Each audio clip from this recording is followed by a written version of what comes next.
నాకు ఇప్పటికీ గుర్తుంది. చిన్నప్పుడు మా నాన్న డ్యూటీ నుంచి ఇంటికి వచ్చిన తర్వాత మేము పడుకున్నాం తర్వాత వీళ్ళని ఏమన్నా దోమలు కరుస్తున్నాయా లేదా, ఆల్ అవుట్ ఆన్లో ఉందా లేదా, ఒకవేళ దోమలు ఉంటే బ్యాట్ పట్టుకొని మొత్తం దోమలన్నీ చంపేసి దాని తర్వాత కిటికీస్ క్లోజ్ ఉన్నాయా లేదా, కటన్స్ వేసామా లేదా అవన్నీ చెక్ చేసుకొని తర్వాత వెళ్ళి తను పనుకునేవాడు. అండ్ సేమ్ అదే ఎఫెక్షన్ అండ్ లవ్ మా నాన్న ఇప్పుడు మా పిల్లల మీద కూడా సేమ్ అలానే చెక్ చేసుకొని వెళ్ళి పడుకుంటాడు.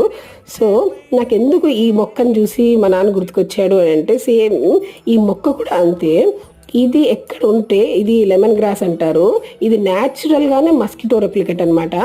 అండ్ ఈ మొక్కను మనం మన బాల్కనీ ఏరియాస్లో పెట్టుకోవడం వల్ల ఏమవుతుందంటే మస్కిటోస్ అయితే మన దగ్గరికి రావు, ఆ చుట్టుపక్కల అయితే తిరగవు. సో దీంతోనే అవి చేస్తారు కదా, ఊదుబత్తీలు అంటారు కదా, అగరబత్తీలు, మస్కిటో రెప్లికెంట్ అగరబత్తీలు అవన్నీ చేస్తారు కదా. ఇంకా కొన్ని కెమికల్స్ వేసి చేస్తారు, బట్ ఇది న్యాచురల్ కాబట్టి మంచిది.